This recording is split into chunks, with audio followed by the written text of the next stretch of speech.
Today's podcast is brought to you by Audible. Get a free audiobook download and 30-day free trial at www.audibletrial.com/AHTT. Over 180,000 titles to choose from for your iPhone, Android, Kindle, or MP3 player.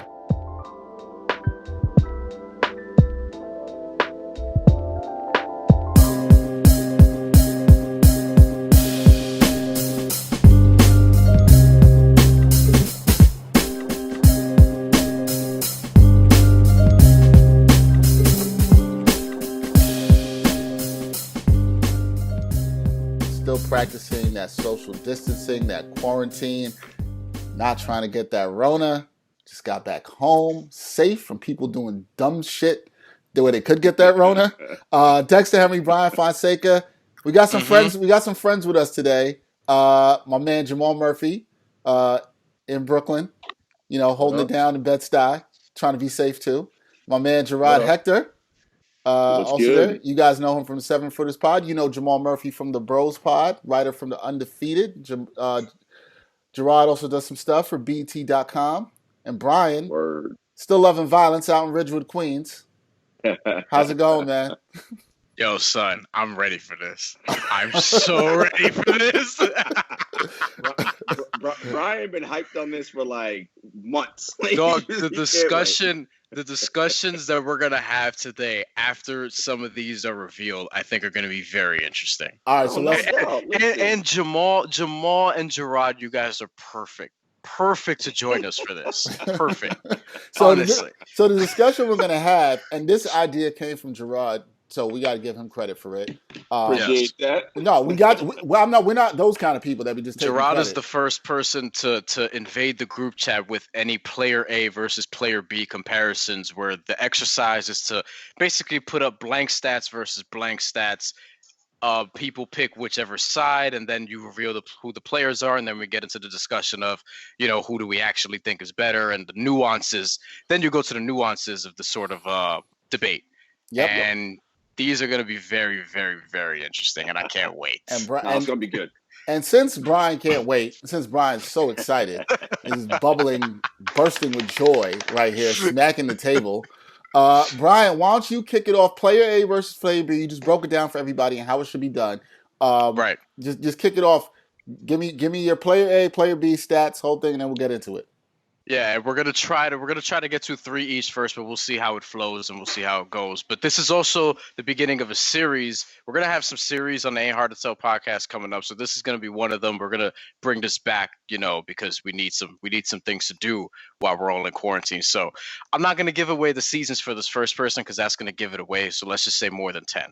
But this person's played more than 10 seasons. Career points per game 23, assists 8, rebounds 7, steals close to 2. Shooting splits 43.7, 30 from 3, 80 from the foul line. Peak numbers, 25.5 points, 9 assists, 8 rebounds. And his splits during his peak, 44, 30, and 80. 9 All-Stars, 8 All-NBAs, and an NBA Finals appearance. Player B. Over 15 seasons, 16 career points a game, about 7 assists, 4 rebounds actually, and about 2 steals. For his peak numbers though, 21.5 points, 8 assists, 4.5 rebounds, 2 steals, shooting splits 46, 33 from 3, 74 from the foul line. 9 All-Stars, like the previous player, 9 All-NBAs, 9 All-Defense, 1 Defensive Player of the Year, 1 NBA title as a rotation piece, and 2 finals appearances. 1 NBA finals appearance as the guy. So this is a really good one that I wanted to start off with. Who do you guys got? I mean, player A, you said 8 and 9 or 8 and 7 in terms of rebounds and assists? Yes. Yeah, that's crazy to me. But no all defenses. But no all defense. I don't care about defense. But we don't know. Maybe he could play defense for a possession or two. That's all you really need. Huh. That's a well-rounded player, though. 8 boards, 7 right. dimes. That is nice. And can score too. What was the scoring average in his peak? Which one? First guy? Player A. Yeah. 25.5 peak. Yeah, that's crazy. But my concern is, why did he only make one NBA Finals? Like, that good, why was he not able to elevate those around him? Or was he on some terrible team with a crap GM? And that's what I was questioning too. Right. And if you're getting 8 assists with some terrible dudes, that just means you're even that much better. Oh, this is gonna be good. I'm very. Give me your players. Give me. Who do you think? Who do you think? Give me player A, player B. I'm only going to give B because of the championship as the guy. That's the only reason. I'm going A. I'm going A. I like Murph, like the well-roundedness of the rebounds and the assists. I'm very intrigued to who this player is because it's not jumping to me right now. You're gonna kick yourselves. Player A, Russell Westbrook. Now I'm higher on Russell Westbrook than some of you guys here. I like Russell Westbrook. Player B, Gary Payton. I think Russ is probably better. So I give that one to Gary. I'm with really. I'm going with player B. Yeah, I'm with Jamal. Still more athletic, but I probably care about defense more than you guys do. Maybe, I don't know. Westbrook clearly more athletic. Russ is too busy doing other stuff, man. He got to grab boards. Now, mind you. Payton was a better trash talker. He was. Right, for sure. Russ, a lot of that was some stat padding. Let's keep it 100. Let's keep it 100 on that. Yeah. I will say, if you're asking me one of two things, who do I think is a more exciting player to watch? Russ, for sure, hands down. Sure. If you're asking me who I want to lead my team with the chance of going to a title, I want Gary. Yeah. That's how I do. I agree with everything Jarod said, basically. That's how I do. But I think it's very, it's very debatable, as you can see. It's not a landslide. You know what I mean? Look, Russ is one of them has an MVP, right? Come on, yes. we know. Come on. I mean, that's part of the story. Yeah, know that. He has an MVP. What? But Gary Payton is Defensive Player of the Year, and that matters too. As a guard, as a small guard. Oh, by the way, I think he's the last guard to win that award. That was like 95, 96. Because for some reason, guards don't win, or they're not in consideration for it. But they should be. You don't know how to look at defense. That's why. Jarod. Jarod hates, the whole. Oh, Kobe, because he made faces and he intimidated people. Oh, he shouldn't get. He's overrated. You could say the same thing about Gary Payton. He was the king of trash talk, king of the faces. That's not why I like him, though. Like it ain't about the trash talk. That's not why I like him. He was kind of boosted a little bit reputation-wise because of that. Just a little bit. Probably was, sure. Wait, you don't think he was that good of a defender, though? He was a great defender.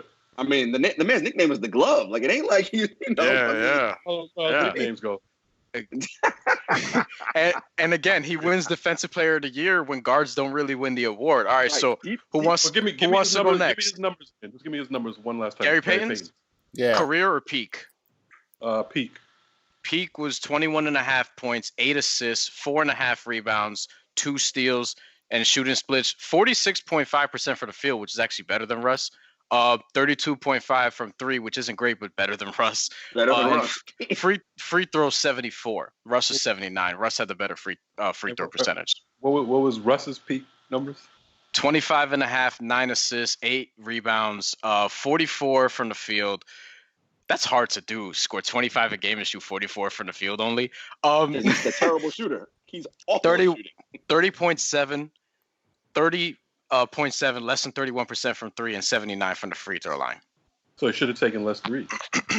I mean, let's put it this way, right? If you start your team with either one of them, you're not doing terribly, right? Like you're gonna win some games. So you're probably gonna win some games. If you start your team with Russ, you have it's definitely the rebounding and scoring categories. You're in pretty good shape in those areas. Whereas I wonder for Payton. You're running the show. I wonder if it's the era though, right? Because in that era, point guards had to like point guard, so to speak, right? Yeah. Like when Payton had to score, he could score, but that wasn't, he had to set up Kemp and Detlef and everybody else. So there's probably a 2020 where Gary Payton is in the league today and he's averaging 23, 24 points a game, probably. Right, but never. He's not capable of a 27. 28, 29. For my point guard, so 23 is more than enough. Like, he's not a dynamic. We're talking about who the better player is. He's not a dynamic as a scorer. Right, but I don't care about that because I don't even want a point guard who's going to give me 25, 30 a game. I want other guys to do that. I want a point guard that's going to move the ball. So move Russ over. Well, Russ, I mean, Russ has really, more versatility. You can play him at the 2. By the way, That's a He fair ain't going to play at the 2 though. He's going to want the ball all the time. He's done it with Harden. I don't know. A quick aside: if OKC was smart and had a better coach, and those guys stayed together, your crunch time lineup, you let Harden be the point, move Russ to 2, and you got KD in your wing. That works out better. But I ain't gonna complain about that. Which one? All right, let's move on to the next one. That was a good one, though. Jarod, you want to go next? Yeah. So I cheated on the first one because I had to get this one in. So I did a player A versus B versus C because I was like, man, that's a Bryan move. I'm not going to keep checking. That is a Bryan move. That's a Bryan move. That is a Bryan move. Get the pen and pad. Let me write this down. I'm trying to take notes. But when you hear what I say, I think you guys will know who these players are, and all right, you'll know what position they play anyway. Okay. Right. Yeah. Player A, 13-time All-Star, 8-time All-NBA. And by the way, as you guys all know, but for the listeners, I value All-NBA more than I value All-Star. I think as we all do. Yeah. Yes. 13-time All-Star, 8-time All-NBA, 6-time rebound champ, 3-time league MVP, 2-time All-Defense, NBA champion, Finals MVP. In his peak, 22.7 points per game, 12.8 rebounds per game, 1.4 blocks per game in his peak. That's player A. He cold. Cold. You said one-time NBA champion. Yes. And Finals MVP? And Finals MVP. Yep. Okay. Player B. Okay. 12-time All-Star. These next two, you're going to be like, damn. Player B. 12-time All-Star. 12-time All-NBA. 9-time All-Defense. 3-time block champ. 2-time Defensive Player of the Year. 2-time rebound champ. 2-time NBA champ, 2-time Finals MVP. I know who this is. Big MVP. I know who this is. That's an easy one. Yes. Okay, the peak, 21.8 points per game, 10.7 boards, 3.3 blocks. Good Lord. All right. I think I know who that is. I think so. I'm pretty sure I know who player B is.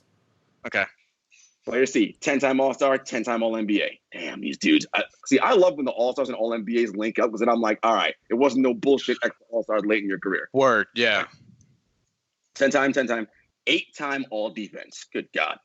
2-time champ, a rebound champ, a block champ, a scoring champ, MVP, Defensive Player of the Year, Rookie of the Year. Peak, 22.3 points per game, 10 boards, 3.1 blocks.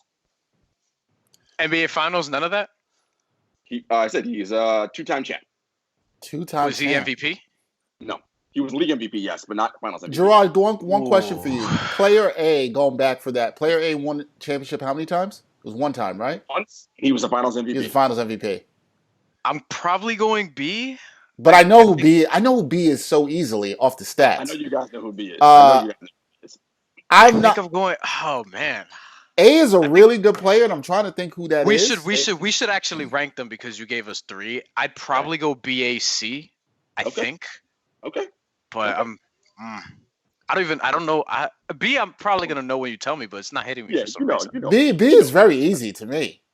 It's very easy. I think I know who B is, and if it's who I think it is, then I'm going BCA. What's messing with you guys is A because A is so good. A is good though. You're like, damn. A is good, but I you know what? I think I know who A is now. I think I got who A is now.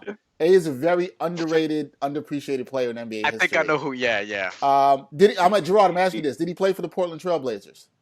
A. Player A. No, he did not. No, that's not who I'm thinking it is.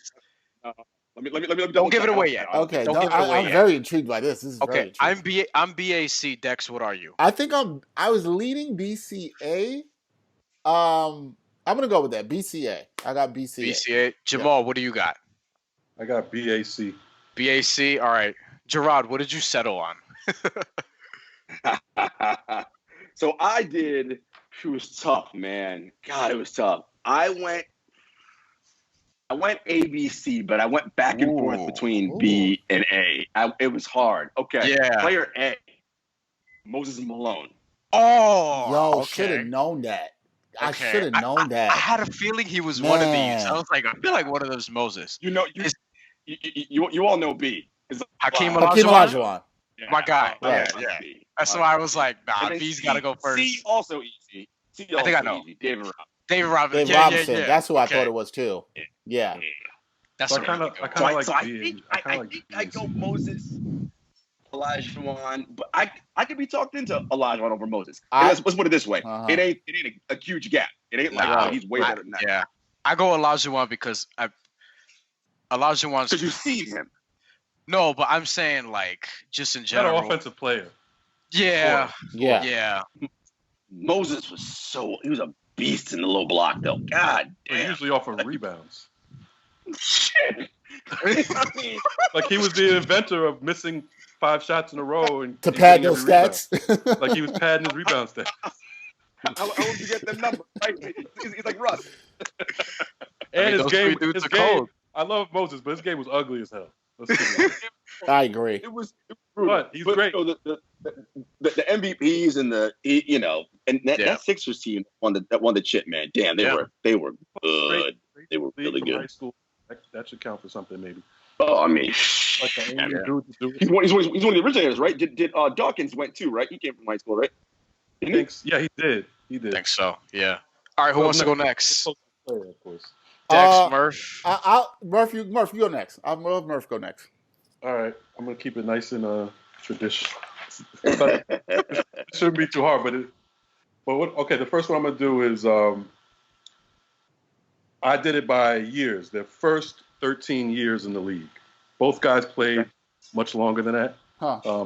These are gonna be, it should be pretty easy to guess these two, but when you break it down, first 13 years in the league, player A, first 13 years, player A, 26.7 points, 12 rebounds, 2.8 assists, 2.6 blocks, 28 PER, 3-time champ. I know that is. 3-time Finals MVP.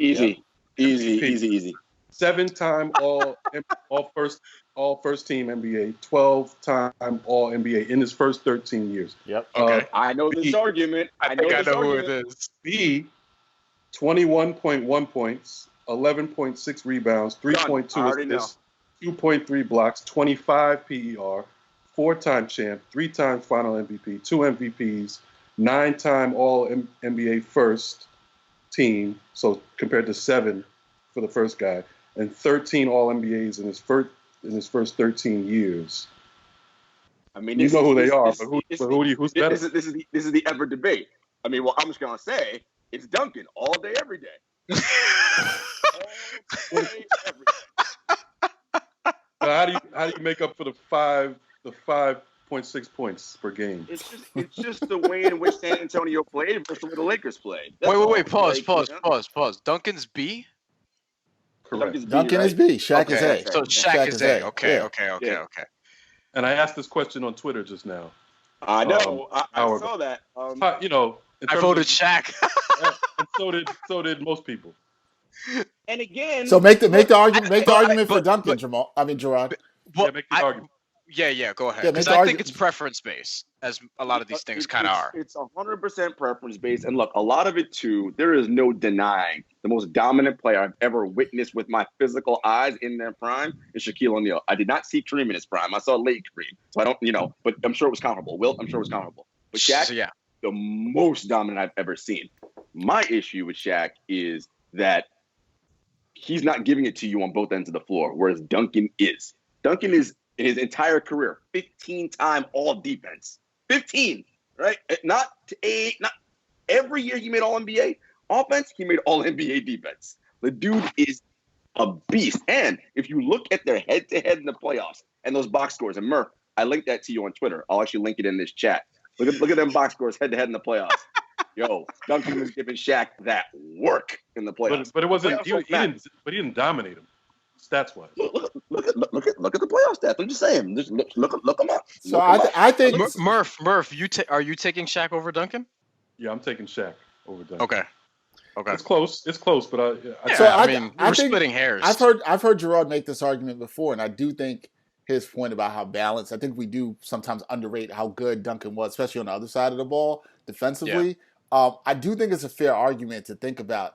I think I'm not even sure where I lean on this, but I think Jarod, what hurts is people look at Shaq and they remember the pure dominance, just how no doubt. dominant that he was, and I really think it's ingrained in a lot of our minds, right? Yes. And Jamal, I'm not saying that takes away from your point because I don't think it does. You know what I mean? I think not at all. It enhances it. Actually. Yeah, I think it matters a lot of how dominant he was, but I still think at the same time we can't underrate like how good Tim Duncan is. I lean to go to Shaq because I think I like impact. I like the way impact into, and I think he really impacted the game. I mean, there was hack and Shaq.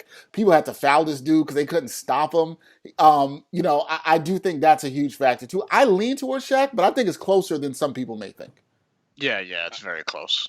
Yeah. I mean, again, the thing for me is, Shaq offensively and the dominance, I get all that. And, people always like come at me because they're like, but basketball's it. And I get it. It's an aesthetic game and it's emotion. And there are things that Shaq makes you feel when you're watching. When he spins, reverse pivots, and and Duncan doesn't make you feel anything.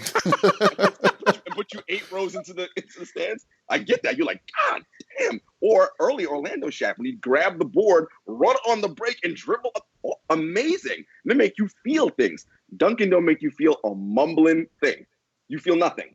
You just watch. But you know what you look up? You're like, damn, another 30 and 20 game in the playoffs, huh? Damn, 5 titles. Damn, 2 MVPs. Damn, 15 All-NBA. Right? Yeah. Like, it's his consistency that, to me, again, if you're asking me, shit, and even if you ask me for one game, I'll still probably take him. If you're asking me who do I want as my franchise building block over the long haul, it's Duncan. Easy for me. Yeah.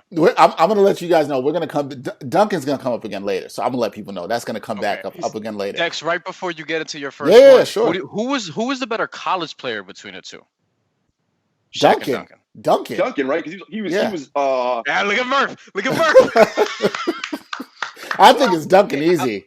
Well, I'll say this: Shaq played 2 years, right, Murph? And Shaq was like 20 plus his first years. Duncan got better as he went on. Like played 4 years. Played 4 years. And by the time he was a senior, he was like, Shaq played 3 years. He was very good as a freshman. But not as good as Shaq was as a freshman. Well, but it's part of your argument too. It's like when Shaq came in to college, it was like we had never seen anything like that either. Yeah. Like that's the first we got a glimpse of. It was almost like Zion in college. Yeah. You're like, what the? Yeah. You know what I'm saying? Yeah. So, but in college they were allowed to do so much. Like the zone. You have 5 people guarding him. You know what I'm saying? But he was still dunking on 5 people. Like, yeah. Yes. He's a beast. He's a man-child. Yo, the other day on YouTube, I will say this. He had Chris Jackson.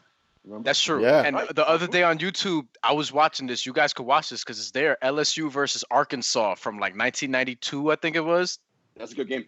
That's a really good one. Yeah. Murph, that was in my window when I loved college ball. That was my window, baby. I loved college ball back then.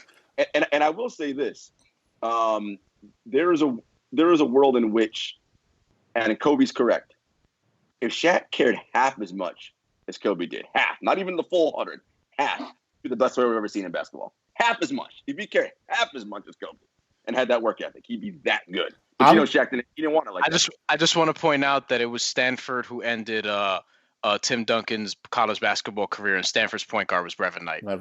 Hey, you love Reverend Knight. He loves Reverend Knight. Yo, before we continue, because I'm gonna go. I just saw something that it happened in this time we're recording this. Woj just tweeted that the NBA and ESPN are working on televising a horse competition involving several high-profile players. Sources say players would shoot in isolation, presumably in home gyms, and match shots against competitors. Details are still being finalized. So, what do you guys think about this? Because I feel like I know we're so desperate. I don't want to spend time on this. I don't personally. As soon as we get off, I gotta call Michelle Roberts because she's taking my ideas and I'm not getting my credit. We gotta talk about this. Really? Ooh, all right, Dex. Let's get to yours because you haven't even given us one yet. Yeah. Let me get to mine. All right, so these are. I will say this about these 2 players. I think these are 2 players who, as we get more into an analytics driven society, I'm worried about their standing in the game. I think that they may end up being underrated for the positions they played. All right, player A, 2-time NBA champ, 5-time All-NBA, 1-time Final MVP, 1-time assist champ, 12-time All-Star. In his peak, 21 points per game, 13.2 assists, 2.3 steals, 4.5 rebounds. All right? That's player A. Player B. No NBA championships. One-time league MVP. One finals appearance. Four-time scoring champ. Seven-time All-NBA. Three-time steal champ. In his peak, 31.4 points per game, 5.5 assists, 2.8 steals, and I know him. 4.5 rebounds. I know him. The reason I say both these guys, I think, will be devalued is we get in the analytic stages. They were not what we'd call terrible, great efficient shooters. If you look at it by modern standards. However, I still think they're really good at what they did in their position in the game. This is a tough one for me. I tend to lean A over B. I really liked B as a player. You guys know who the players are? I think Jarod, you kind of Wait, quick. Yes. Player A, can you read his peak numbers again? Sure. 21 points per game, 13.2 assists, 2.3 steals, 4.5 rebounds. Those are peak numbers. Jesus Christ. Yeah. A lot of assists. Yeah. A lot of assists. And it's the only time this player led the league in assists, but this definitely his best season that I mentioned. Easily his best season. Undoubtedly. I'm going to say this first. And for player B, one of the things that we need to do is, and Simmons made this point in his pod, and I have my issues with Simmons. I go back and forth whether I like him or not. But we got to give this guy his props, because if you look at his per 36 numbers, they're actually less than like his peak numbers because he played every single minute. Oh, and I heard. The dude was a warrior, and I agree with that point. Like, there's the whole other side of it, which we can get to, but there was nobody better, like, who would just strap it up and just be a straight dog for 48 minutes every night, like, regardless of whatever happened the night before. And that has to matter, and he has to get props for that. So I'm just gonna put that out there. I agree. Give me player A's stats again, not the peak stats, but his overall career stats. Yeah, or what it was, and all NBAs or whatever. All that stuff. Okay, so 2-time NBA champ, 5-time All NBA, 1-time Final MVP, 1-time assist champ, which is in his peak year, 12-time All Star. I don't think I know who A is. That's interesting. I mean, I know who it is, but I don't know. I don't know right now. Jarod or Jamal, do you feel like you know who A is? No. No, not really. The assist numbers are throwing me off. I'm like, yeah, because the hell is that dude? I feel like it could only be like a couple of people. I think why it's throwing you off is the assist numbers declined after this peak in his career, and when he kind of had his maybe more prominent years, they declined. I'll tell you A is Isaiah Thomas. Oh, okay. I should have known that. Yeah, B is Allen Iverson. And B is Allen Iverson. Right. Of course. Yeah. Listen, I as much as I just gave Allen all those props, I gotta go with Zeke, man. Zeke's finals performance on that busted ankle is probably the greatest thing I've ever seen physically and I remember that game. I was a kid, but I remember that game. I was like, it's up there. It's definitely up there, man. And I hated him because Laker fan. I hated him. Right. But I was like, so it's Zeke for me. What you got, Jamal? Zeke or the answer? I go Zeke. I mean, the championships are big there. He was the best player on that team. He led those teams to championships. He led the Giants. You talk about Tim Duncan playing a different style because of the team he was on. You could definitely say that about Isaiah. Isaiah could have, if he were on like a Iverson-like Sixers team, he would have probably done the same thing as Iverson in terms of he could have put up those scoring numbers too. If he wanted, if he was in a more up-tempo offense like the Lakers, he wouldn't have had the rebounding numbers of Magic, but you would have put up. He probably scored a ton more points in that more fast-breaking. And you remember those years before the Pistons were title contenders when they were playing the Knicks and Bernard King in the playoffs. Isaiah was going off. You know, yep. 35 points, like 37 points. Yeah, 40-point games. He is going to go down as one of the more underrated players as time continues. I agree. And a lot of it for him, unfortunately, is the off-the-court stuff. That's hurting his on-court legacy, which he shouldn't have anything to do with it. Stuff also. Yeah, all that. Yeah. But also, the dude was a bona fide beast. But also as a player, he was so hard-nosed. People didn't like him. People hated him. Yeah. He would do anything to win. And to be fair, what hurt him, and this is we'll get to this, I'm sure, at some point in this conversation. What hurt him is the media and him backing up Dennis Rodman's comments about if Bird was a black player, he'd be like anybody else. And the media never forgave him for that. Never. The white media never forgave him, but it doesn't like that doesn't play into my analysis at all. Not me either. So when you look, I think, and even in those times, like, maybe it played into some white people's view of him, but it never diminished him as a player at all. And most of us agreed with that statement at the time. Obviously, it was obvious that Bird was they were treating Bird as a god, not even as a basketball player. You know what I'm saying? They weren't just saying he was a great basketball player. They were saying he was God Almighty.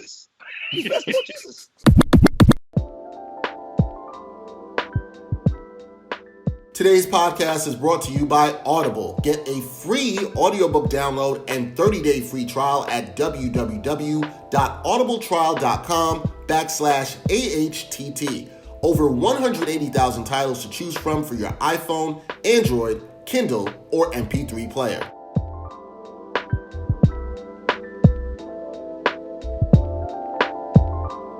All right.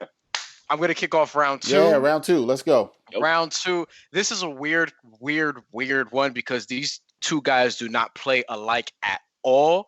And I think I know which way all three of you are going to go. But it's more to showcase just sort of how close this can be, just in terms of the accomplishments and things of that nature. So player A played in the NBA for a little over 15 seasons, averaged 18 points, 4 rebounds, and 3.5 assists. And both of these guys, for what it's worth, they're wings. Shooting percentages for his career: 51, 38 from 3, 86.5 from the free throw line. His peak years, which was about a 5-6 year, it was like a 5-year stretch, averaged almost 26 points a game, 5.5 rebounds, and 4 assists. Shot 52% from the field, 35 from 3 in his peak, and 87 from the foul line.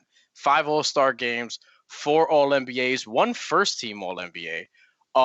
2 conference finals as a role player and a low-end starter where he wasn't really that good anymore, and 2 semifinals as the guy. And to me, obviously, that matters because to be the guy on that team, that sort of signifies how important you were to that team.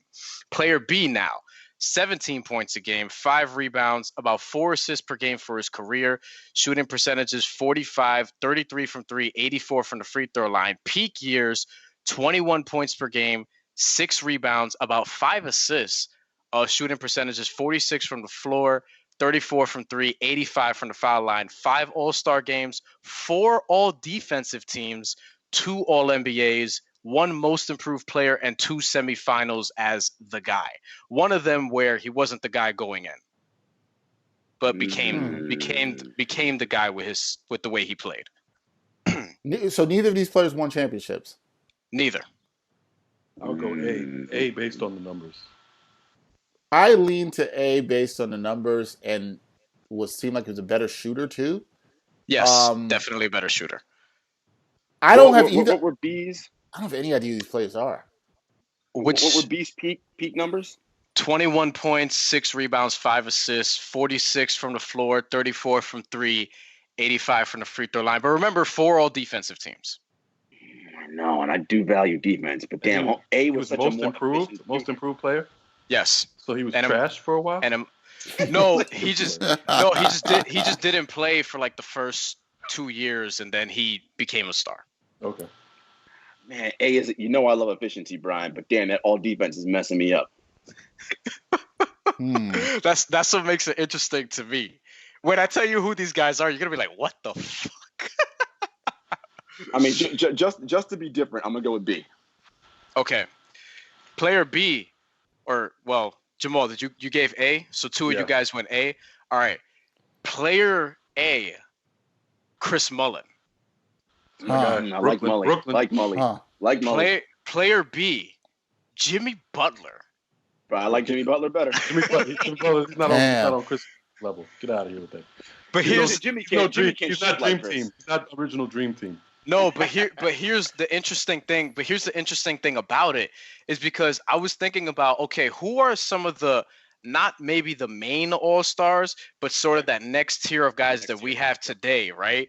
That could compare to some dudes from the past in terms of accomplishments. And Chris Mullin is somebody who's in the Hall of Fame, and Jimmy Butler is somebody who, if you really think about it, you look at him, you're like, oh, he doesn't have those sort of accolades or whatever. But I looked through it and I was like, damn, he kind of is building this Hall of Fame resume already. He'll probably be a Hall of Fame. He'll probably end up. He's played 9 seasons only so far too, so he's in this peak right now. I'm taking Chris Mullin though. My son was playing with Butler on the all-time Bulls team, so I mean he gets some props. I mean, he was a good Chicago Bulls player, and the 2 teams where he was the man on semifinals team, one of them was one of those Bulls runs where they got into the second round, and Rose was like hurt, and then he became the guy. And then the next one was with Philly, where I said he didn't enter as the guy, but when you look at the numbers, and you know, Embiid shot 37% against the Raptors, and Simmons disappeared a lot in those games. So Embiid and Simmons were awful in that series. One bounce away from beating Kawhi Leonard. One bounce away from Jimmy Butler beating Kawhi Leonard. Basically, with Jimmy by himself. Well, not by himself, but you know. And I wish that the NBA were to finish this year, because I would have liked to have seen what they would have done in the playoffs this year, but it doesn't look like we're going to get that. Yeah. All right. I'm going to go with mine, round 2. This is an interesting one, I think. And probably be easy to guess who they are. All right, player A, 11-time All-Star, 11-time All-NBA. Rebound champ, league MVP. I know. When you get right out the gate. You so good, dog. 11-11, rebound champ, league MVP, peak numbers, 25 points per game, 11.8 boards, 4.2 assists. One finals appearance. Player B. Just one? Just one. Wow. Just one. Huh. Yeah. Player B, 14-time All-Star, but multiple conference finals and, you know. Okay, yeah. Okay. Player B, 14-time All-Star, 12-time All-NBA, NBA champ, finals MVP, league MVP as well, as was the previous guy. His peak numbers, 24.6 points per game, 9 rebounds per game. What was player A's peak? Player A's peak, 25 points per game, 11.8 rebounds, 4.2 assists. Damn, 25-11 with 4? The 4. How many assists does the player B average? It's really 25, 12, and 4. 11.8 is basically 12. 12. How many assists did player B get? 3 and change. Also, he was a good passer also. But he was the main. He was the main scorer. But so was this other guy. But you know, these guys were always the main guys on their team. Yes. I feel like gotta. Early in their careers, they had to earn it a little bit. But they were always the guys. I feel like I gotta go B with this one, but damn, this is hard, man. I don't know. I love those assists that A have, and I love passing bigs. Did you say A? Did A ever win a rebounding title? He sure did. Yeah, I like that. Were they all defense? Did A ever have any all defense? None of them were all defense. So neither are. Really? Huh? Yeah, okay. I think I know who. One of these I have no idea who any of these players are, but I lean towards A. Okay, I'm leaning towards B because I think I know who A is. You know what's funny? Now I think I know who A is. I think A is now. I think I might know who A is now. Wait, how many finals did A make? One. And he won. Are you sure it's just one? Yes, Is A Charles Barkley? A is Charles Barkley. I thought so. Okay, I was thinking Karl Malone. That's why I asked how many finals. Ain't gonna be none of my stuff. Murph, who you got? A or B? I don't know. I was leaning A before you mentioned the name, but I'm gonna stick with A. So player B, an often not doesn't forget he's a very good player. Dirk Nowitzki. Oh. Yeah. Huh. And Dirk was the best player on a finals team that beat LeBron James and Dwayne Wade and Chris Bosh. Yep. With the help of JJ Barea. My guy. Yes. Well, you all know LeBron is no Michael Jordan, so there you go. Agreed. If Barkley were playing LeBron, he might have got one too. But here's the interesting thing. Here's the interesting thing about that too is that I just based off just blanket numbers, accomplishments, resume, I lean Dirk before you give me the names, and then I'm like, well, Barkley. You know what I'm saying? Remember early Philly Barkley, even Phoenix Suns Barkley, like when they went that finals run, like he was. Listen, Barkley was so good. Yeah, that was a So great good. season. The peak numbers you gave just tell you it right there. I mean, those numbers are crazy. And we're not talking. That's not like the '60s. You know what I'm saying? Right. He's 6'4". Talking about a big wing. Like he's 6'4". Barkley's 93 to 94 season is damn good. Like, and he was killing that's it. Jarod, that's a really good one. I didn't think that Dirk averaged that many assists, 3.5 or whatever you said. So that's good. Yeah. Good stuff. That's why I laugh when I see Barkley on TNT. Yeah. And he goes after people. People don't understand how nice he really was. Oh, and like so nice. I mean, Draymond Green. Listen, Draymond Green got no business. And I like Draymond. And you're not putting Charles Barkley in his mouth. Like, because listen, Draymond want to talk all this shit because he got rings. And remember, you play with Kevin Durant and Steph Curry and Klay. That's why you got rings. All right. If Barkley was playing with Steph and Klay Thompson, they would have said the same thing they were saying with Durant. It's not fair. This is ridiculous. Yep. Right. So agree. Draymond needs to and listen and notice Draymond don't have good players averaging that triple single, right? He looking so good. Look, man, Charles Barkley got Oliver Miller to give him career nights. All right. Right. Well, facts. Right. Facts. Yeah. All right, Murph. What you got for round 2? Round 2. Let me see what I got here. This might have been. Well, I ain't gonna say anything. Anyway, player A. 11 years, 27 points, 7 rebounds, 4 assists, 25.2 PER. When I tell you the accolades, you'll probably guess who it is. 2-time champ, 2-time final MVP, 1 MVP, 6 NBA first team, 9 NBA All NBA. How many points? 27. How many rebounds? 7. Oh, now that threw me off for a second. Even though how many assists? 4. What? All right. 7 and 4. 20 and won 2 titles. 11 years. Won 2 titles. Won 2 titles. Was he Finals MVP in any of them? Both. All right, player B. Give us player B. Player B, 12 years, 24 points, 10 rebounds, 6 assists, 23.5 PER, 3-time champ, 2-time Finals MVP, just like A. 3-time MVP. Oh, I know who that is. 9-time NBA first team compared to 6-time the other A, and 10-time All NBA. How many rings? 3. 3. Well, I'm not voting for him because I know who he is and I don't like him. You know, like a lot of people on this podcast. How many finals MVP did B get? B had 2, same as A. Damn. I don't know who either of these dudes are. Yeah. Well, so B. Don't say. I'm gonna pick. Give me the peak numbers one more time for each. I don't even have the peak. No. Okay, so 27, 7, and 4 career for the first one, and what was the second one? 24, 10, and 6. And they play the same position or no? Different eras, but possibly. Oh, okay. Now I know who B is. I know who B is. You know. Okay, I know who B is. It finally came to me, and I was like, okay. I'm shocked you don't know who both are like right away. I know. I feel like I know who A is, but in fact, 27, 7, and 4 is like... If I reference something that was said earlier, then it's a no-brainer. But like, B is LeBron, correct? No. No, wait, B's not LeBron? Nah, because LeBron didn't get that many rebounds. It's a B's Bird. I'm leaving. Oh, and A is Durant. Gotcha. Okay. Gotcha. Listen. You got them all. You got them all riled up now. You got them all riled up now.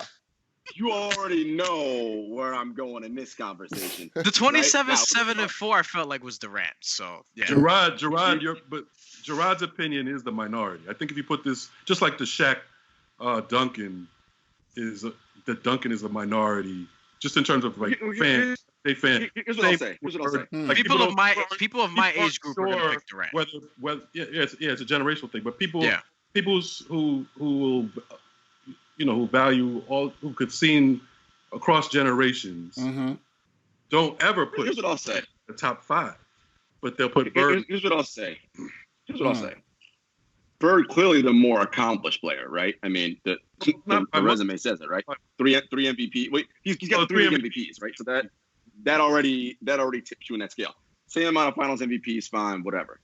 But if you're if you strip away all that, and for me personally, just strictly one-on-one basketball skill and talent, I'm taking Durant over Larry Bird. That's just me, though. Just on basketball skill and talent, I'm taking Durant over Bird. So break that down for me. What do you mean when you say that? Like, what exactly are you talking about? It's the fact that what skills are you talking about? It's just that he can do everything Bird can do when he's taller, right? Like what? Be specific. Pass, dribble, shoot. Like, you say pass. With Bird, average 6 assists to 4. But assists don't. That's not a direct. Can you pass? You know that. Because Russell's average 11 assists. He's not a great passer. Okay, so if you want to go like it's not even close who the better passer is between Durant and Bird. Bird's a better passer. Bird's generational as a passer. Bird's generational. Here's what I'll say. I will say this: we have never seen a system where you put Durant, where he's the guy, and you put 4 shooters around him like you do for a LeBron team, and to see what those numbers would look like, right? He's you a put shooter. him because he isn't. I understand that, but my point, but Durant pre-Achilles can shoot and also get to the rack. My point is, you play a full 5 out with him as that, and you just front him with shooters. I believe he can put up those same numbers: 30+ points per game, 8+ rebounds, 6+ assists. He can do the same thing. But that's not. He's never been asked to do that, right? That's never been. It's like, yo, I need you to get on. Hold it right there. Hold it 1 second, because Murph just said something about in today's game, and it makes me wonder, Murph, do you think that it's more impressive that Bird did it in the '80s and put up those numbers? More impressive. Yeah. It's about pace of play too. By the way, the pace of play was high in the '80s. But I was more thinking about if you put Bird in today's game with it wide open. I mean, his assist might be even more. And we're splitting hairs, right? Because look, he'll shoot more threes today. He'll shoot more. We'll say that. Yeah. Definitely He'll have to shoot more threes today. Yep. He was also a 10 rebound a game career, and we know the end of his career he wasn't. Back injuries. He barely, his back was terrible, and you end with 10 rebounds for your career for 12 years. Bird is an all-time. And people argue about the three MVPs, the 3 MVPs in a row. I'm sure. Yes. That to me is that also kind of like there was some bias there for sure. Right? But if you look at the best players, numbers, but if you look at his numbers, it's hard. He was like a 30, 10, and 10 guy. Those 3 years. Well, not quite 30. That's what I'm saying. He was a 9.6. Sorry. Listen, my issues with Bird are rooted in other things, right? Like, and I'm always open and honest about right. That. I hated Bird when he played. Don't get me wrong. I hated him. There is no denying, because I rewatched that Lakers Celtics best of enemies series again the other day. Bird was a stone cold killer. Like, he would tell you, yo, I'm about to run this play, catch this ball, and make it. Shit, right? And make it. He was that dude. So I take nothing away from that. That's why that's one of the reasons you hate him. You're like, this dude's cocky, he's white. From Indiana. All these black dudes, like, fuck him. You know what I'm saying? Like, yo, Murph I never thought he was better than Magic, ever. No, because he was not. Because he was not. But Murph pissed me off that a lot of white writers would try to say he's better than Magic. Oh, yeah. Of course, yeah. Of course. Not doing that. Brian, who do you have, though? I'm curious about you, Brian. You got Bird over Durant? I have Durant, but barely. But I mean, one of them I grew up with, the other one I didn't, so I probably look at the whole thing a little differently. You know what I mean? So that's why I kind of let Jarod and Jamal just spar a little bit. Yeah. No. And I feel like because Jarod and Jamal are a little bit older than me, they kind of I saw Bird more to the tail end from when I started really watching basketball, but I've gone back and watched a lot. I do know Bird was cold. Bird was... Yeah. I mean, he was a Kobe, like, you know I hated that dude. Like, he was a Kobe-like killer. He was a Kobe-like killer. Yes. I think sometimes he doesn't get credit. And that's why in the past he said, when they, which is blasphemous in a way, like the whole LeBron-Kobe comparison, you really look objectively, I think you gotta go LeBron. I mean, obviously. But for players who look at it, we're gonna look at it a little differently, like who they want to be in a foxhole with, that type of shit. They want Bird. Bird said they want Bird. Want Kobe. Yeah, Same mentality. Yeah. Well, because it's that, and it's funny because, like, you talk to players, and for them, obviously, they see the game differently than we do because they're in it. It literally is that killer mentality. Because I had a conversation with Stack and Matt off air about Kobe, and they're like, "Bro, we understand what you're saying about the shooting, but it don't matter. That dude would kill you." And I'm like, "Dog, but he'll shoot you out of games too." They're like, "Yeah, we know, but you're gonna win a lot of them too." And it's like, I can't argue with Matt Barnes and Steven Jackson. They played against them. I'm like, all right, like, I gotta let y'all have that, right? Like, and the more and more I look at it, I remember for a while I was like, all right, Kobe's like top 12. All right, I stopped that fool. I'm like, all right, he's definitely like twice number 7 now that if I really think about it. But like, Bird to me, the question is, who's better, Bird or Kobe? That's the question. And to me, when I really look at it, I'm like, but damn, Kobe. But the numbers, like the shooting and the efficiency, I'm like, yeah. But the same thing with it's almost similar to for me, the Durant comparison, like what Bird was doing rebound. And I'm not just talking about numbers. I'm just talking about watching the game, like the numbers back up. Right. Yeah. Like the stuff he was, he was grabbing rebounds. He was throwing no look passes. Like your eyes back up. The numbers back up what your eyes. He was doing Jordan shit, like closing his eyes for game winners. Just toying with people, telling you ahead of time. Like, come on, man. Yeah, he's but I love all that stuff too. He took of course you do. He took a Hoosiers squad of terrible white dudes and took them to the championship game. Indiana State. They got beat by Magic. Right. And Magic had the better team. Let's be honest. Michigan State was way better. Michigan State was way better. All right, Dex, round 2. Okay, so one of these players, and for the sake of time, player B we've mentioned before, but I'm going to go player A, okay? He was mentioned in this conversation already, I will say that. 14-time All-NBA. 4-time, I know. 4-time All-Defense. 2-time MVP. Didn't win a championship. Career numbers, 25 points per game, 10 boards, which I'm always impressed with somebody doing it as long as this person played. 3.6 assists. Peak numbers, 31-11 with 2.8 assists. All right? That's a damn good career. I would also like to note that in this person's final year in the NBA, they averaged 13-8 at the age of 40. That might give away who I'm talking about. Oh, okay. I still think that's wildly impressive to some degree. Wait, how many All-Star games did they make?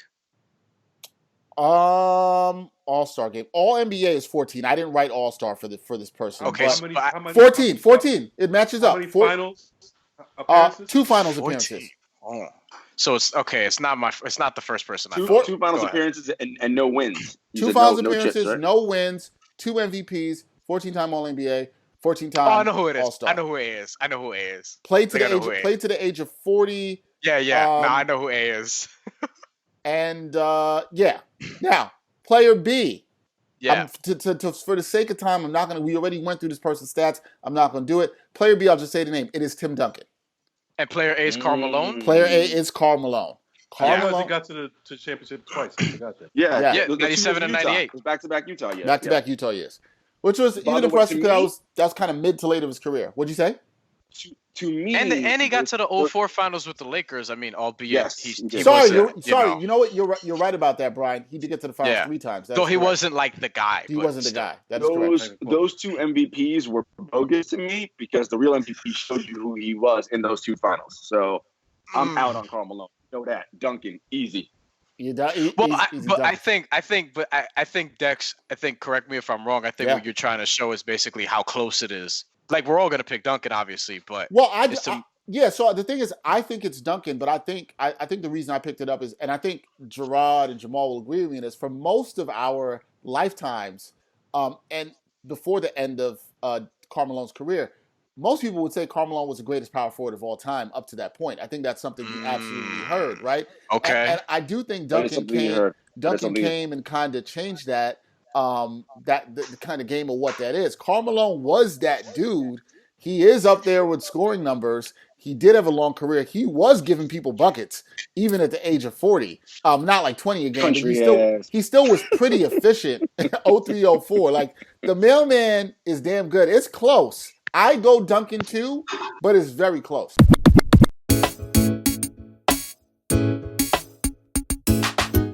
The Sports Walk is back. Watch Season 3 of Backpack Broadcasting's original web series that brings you the opinions of real sports fans. The first 2 seasons and current season are available now for viewing on the Sports Walk YouTube channel and Facebook page. Check out the 2017 NYC WebFest official selection and see what other sports fans have to say on the hottest issues in sports today. It's easy. Just take the Sports Walk.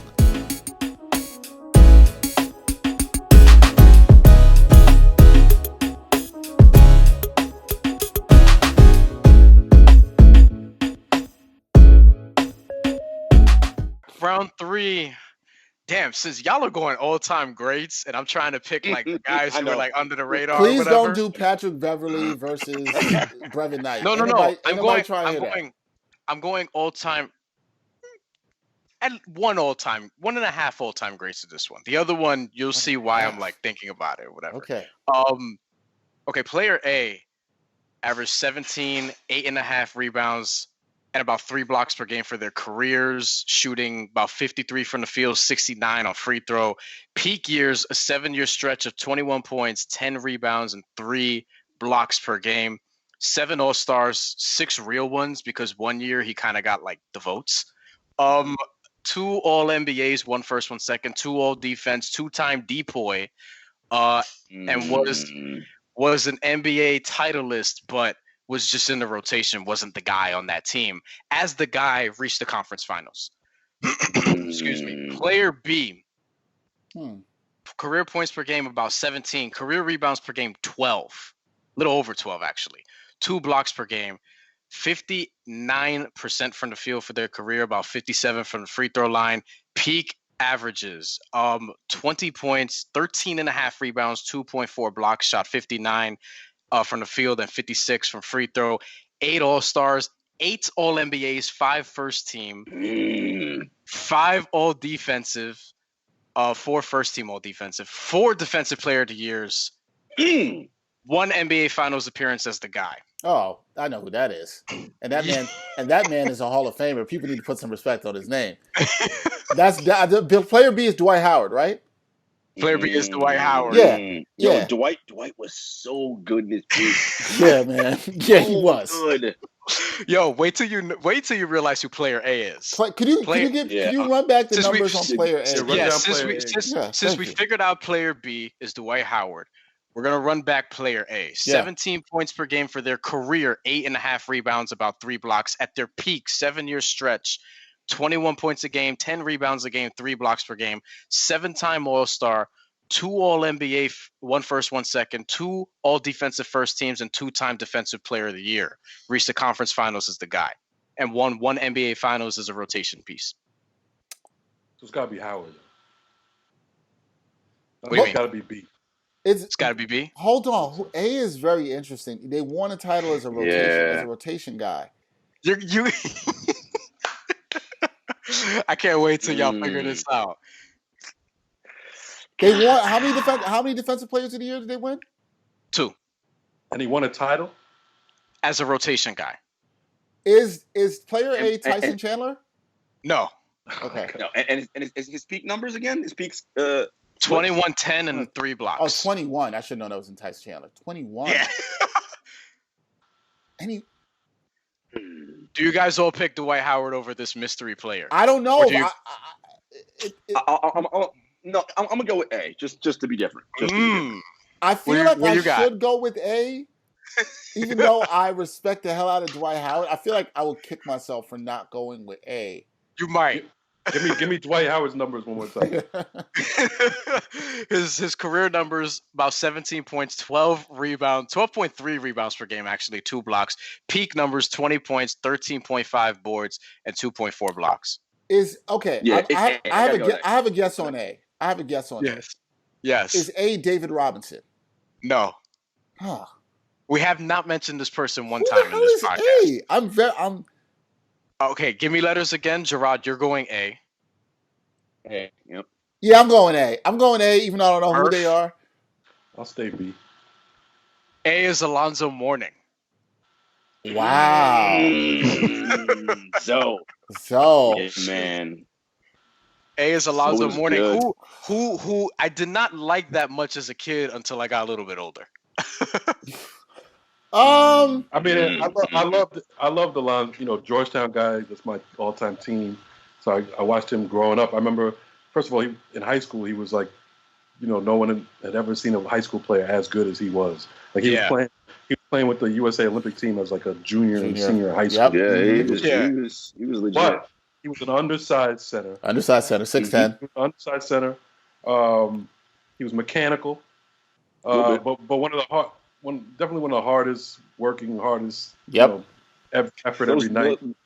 Those early there's no question Howard had more natural talent by far. Yeah, for defensive player of the year.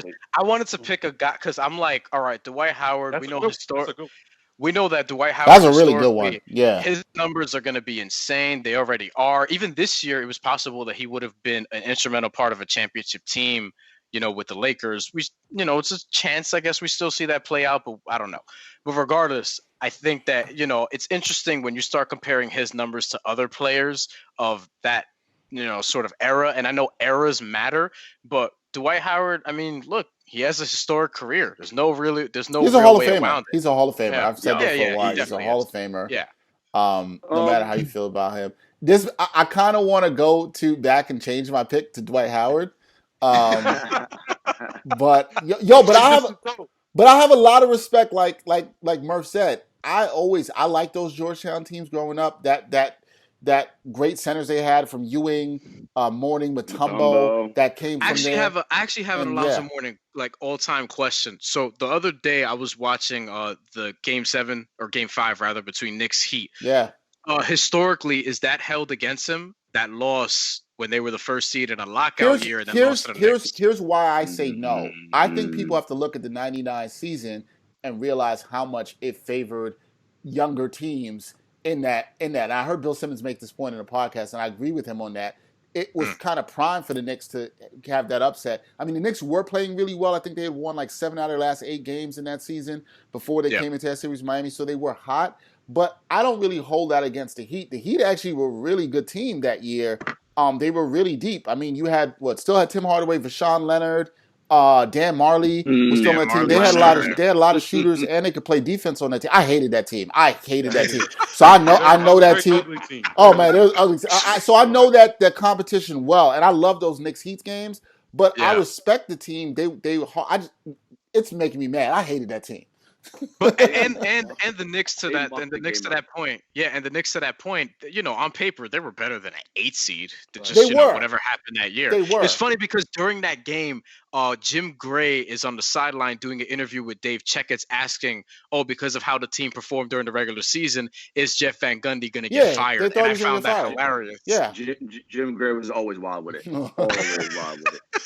Yo, real quick. I mean, it's my third, but it's 2 people we've already mentioned. One of my favorite things to do is just go on Basketball Reference sometimes and look up the all-time greats and just look at their accolades and just be like, damn, yo, why are you so good at ball? Like, and just watch, right? Like, I'm like, damn, son, really? So just 2 guys we mentioned, but I just want to read their stats off again because it's just crazy. All right, player A, 12-time All-Star, 10-time All-NBA, 3-time champ, 3-time MVP, 3-time All-Defense, 2-time Finals MVP, Rookie of the Year. That's insane. Yep. That's your boy Bird, like crazy. Player B, 15-time All-Star, 15-time All-NBA, 15-time All-Defense, 5-time champ, 3-time Finals MVP, 2-time League MVP, Rookie of the Year. Like, those numbers, like I just look at that stuff and I'm like, yo, y'all wildin', man. Like, how are you like that? And it's the consistency for me, right? It's like, damn, every year these dudes are among the best players in the league. Yep. And last one, my favorite person's All NBA ever, or historically, 19-time All-Star. Oh, I know who this is already. 11-time All Defense, 6-time MVP, 5-time champ, 2-time scoring champ, rebound champ, 4-time block champ, Rookie of the Year, 2-time Finals NBA, 11-time All Defense. And by the way, that was back when they only did 2 All NBA teams, so only would have made $1 billion. And the best college basketball player ever of all time. That's the GOAT, Kareem. How many MVPs? Yeah, it's 5. Six. Was the other two? Was the other two Bird and Magic? What? Yeah, no, Bird and Duncan. And Duncan. Duncan. Oh, okay. Yeah. Kareem. Yeah. Kareem's. I mean, he's Kareem. Yeah, Do you think Kareem is the most underrated, greatest player that there is? I think there is, man. Especially the kids. In terms of guys who are like definitive top 5, 10, yeah, easily. I think he's definitive top 3. But I'm saying. No, but what I'm saying, of all those guys, is he the most underrated historically? Yes. Yeah, I don't think people need to put some respect on him. His first year in the league was what, 69, 70? So people don't. They're like, I don't know that. Just like I'll say this as somebody who was born after Kareem had already retired. I go back and watch some of the stuff, and I'm just in awe at watching the stuff. I'm like, God damn, dude. Yo, Murph, if I had a time machine, Murph, I would have loved to go back to like New York City when he would go to like West Fourth and play pickup like out there, like it's just like, damn, who's that dude? It's just killing cats. Yeah, I wish I could have seen that. All right, Murph, who you got for round 3? Round 3. I'm gonna do this off the dome because the other one I had I don't like, and I just came up with a better one as we were talking. Okay. But I got the numbers already, but I got to get the accolades, so I'll do that in a second. But player A, career, we're going to do 15, this is 15 years for both players, the first 15 years for both players. Okay. Or 14 or 15, I think 15. So player A, 19.6 points, 5.6 rebounds, 4.4 assists, 22.1 PER, and the peak season 32 6 so 32 6.5 and 5.5. Damn. Player B, damn. I'll go back to the accolades in a second. Player B, career 15 seasons, 24, or the first 15 seasons, 24, 6.5 rebounds, 3 assists, 20.3 PER, and peak 28, 7, and 3. 28, 7, and 3. Accolade. Let me find the accolade. All NBA for player B, since I have him up right here. Player B accolades. 10-time All-Star. Okay. 6-time All-NBA. Scoring champ.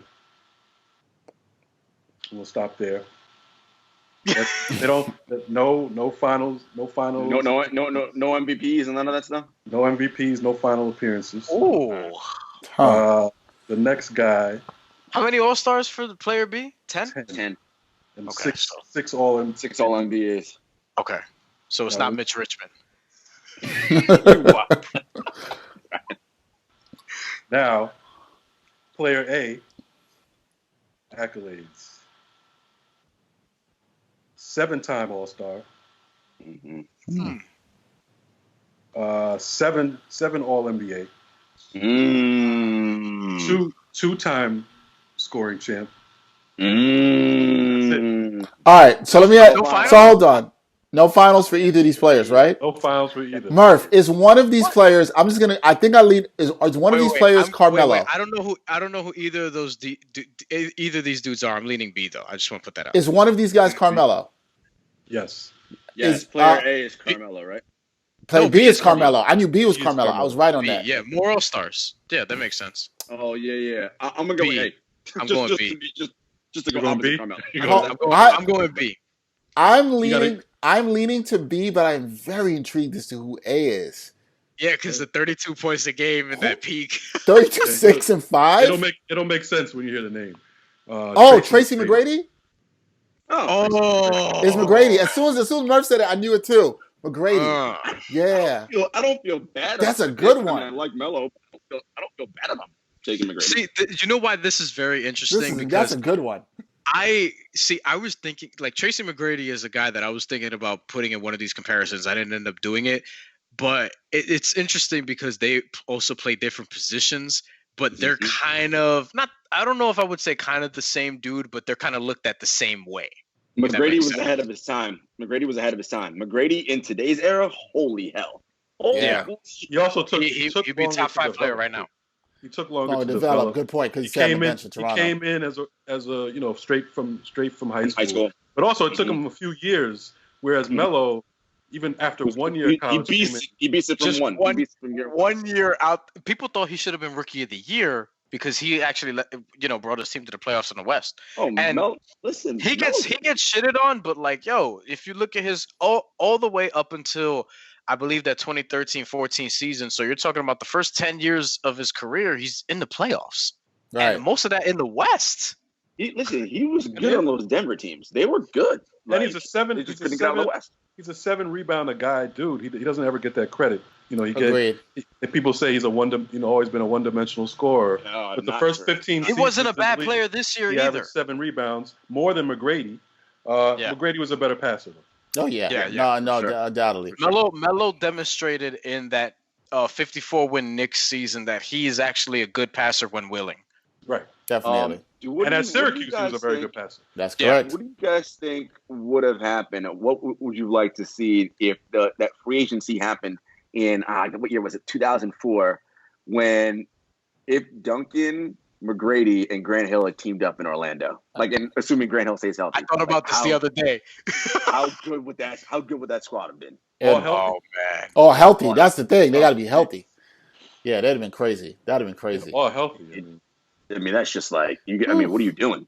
You got these two wings who are gonna kill you, and then you got fucking Duncan in the middle. Jarod, for their positions, might have been the most fundamentally sound at their positions ever. Yeah. Jarod, answer this question first, because James Harden is your boy. But who would you rather have today, between Tracy McGrady and James Harden? Peak Tracy McGrady or James Harden?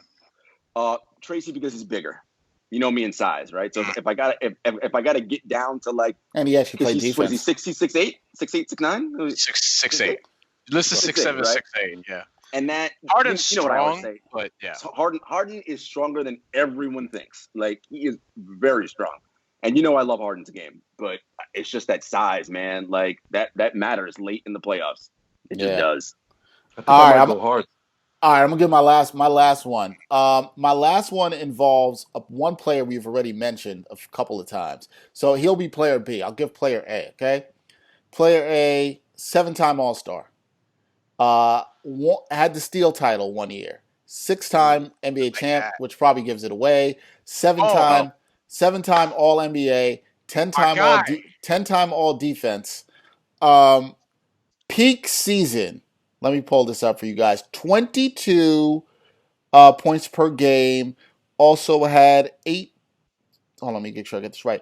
8.7 rebounds and 5.6 assists per game in his peak season career. 16.1, 6.4, 5.2, which is why if next time I do something like this, I probably will do what Murph did, which is look at their the most seasons before you kind of have a drop off or they become a bench player. Yeah. So he kind of takes out some of those stats. I like that Murph did that because it kind of really gives you a good culmination of what they were. The other guy I had this person going up against was Kevin Durant. I'm taking A. You're taking A. Do you know who's player A, Brian? My man Scottie Pippen. Scottie Pippen. There you go, Scottie. And I'll say this: I hated Scottie. I hate him for that dunk he did on my man Ewing. I still not forgive him for that. I still hate that dude. I still hate that dunk. I root for Future. Damn, Murph, you so wrong for that, Murph. You so wrong for that. Good job, Future. But I was just watching. I was watching some old games, Knicks Bulls games last week, and I was sitting at home and I was like, man, NBA TV. Yo, Pippen was so good defensively. Like, I think younger people who didn't watch him, he was so good defensively, getting steals, running the blade, could pass. The peak year I just gave, which 93, 94, which Jordan obviously was out the league. And he pretty MVP much candidate. Yeah, MVP. He was crazy that year. He was an MVP candidate that year. Who won the MVP that year? Elijah won. Elijah won, right? I think he was number 2 in voting, if I'm not mistaken, that year. I think Pippen was number 2. If they didn't get that bogus foul call, they would have went to the finals that year without Jordan. Listen, I know Knicks fans. I know. They owed us from the year before with Charles Smith, so it's all good. Hey, don't sleep on Hubert Davis. Listen. Hubert Davis is the Knicks legend, all right? I will say this. He actually, when you really look at it, was a better defender than Jordan. Jordan was also elite. So he was actually a little bit better on defense than Jordan was. And he's the best defensive player I've ever seen. I say that. On-ball defender, he was, and even his Portland years, even his Portland years when they should have beat the Lakers, but they had issues. Scotty's incredible. I'm never taking him over my boy. However, but no. Was he incredible? Was he incredible in Portland? No. That he was old. I don't know. But I still remember that. Okay, I still remember. But they took that vaunted early. He was very much a role player, almost. No, he was a starter on that team. Hold on. I know, but I'm just saying. They took the Lakers to 7 games and were up double digits in the fourth quarter in Game 7 and should have won. I mean, I watched that game the other day because that whole game is on YouTube. I was watching it during a workout. His first season in Portland, 12.5 points, 6.3 boards, 5 assists. So he was not that primetime player. What were his advanced numbers though? Was offensive, defensive rating in the playoffs? I think that stuff probably mattered. He was like 35, right? He was like 35, right? Yeah, but at that age, those are great numbers for a 35-year-old. What about his younger years before they was So you want to talk about like his? He was like a 27-5 guy for basically that whole Bulls run ish. No, he kind of like that. He never hit 27. His best year was 20, 27 and 5, like 27 and 5. Yeah. Oh, okay, yeah. That is because it was a lot of like 19, 21, 20. You're looking at his numbers right now. I'm looking at his numbers right now. Give me his numbers for his first 3 years of his career: points, rebounds, assists. All right, here we go. 1987, 1987, 88. 7.9 points per game, 3.8 rebounds, 2.1 assists. Let me see what the minutes average. He only played 20.9 minutes per game that season. Rookie year. Sophomore year, 14.4 points per game, 6.1 rebounds per game, 3.5 assists, and the minutes went up to 33.1 a game. Third year, 16.5 per game, 6.7 rebounds, 5.4 assists, and that was now in 38.4 minutes. Damn, no load management for that man there. No, they didn't believe in that back then. So he was a solid. Those were his solid numbers from second or third year on. Well, but second, third year on, he was a double-digit scorer ever since then. I just went on Basketball Reference and looked up his peak, which is essentially, the 8 years where they won 6 titles during that stretch from 90 to 98. And during that stretch, he averaged 20 points, 7.3 rebounds, 6 assists, and more than 2 steals and a block, and shot 48% from the field.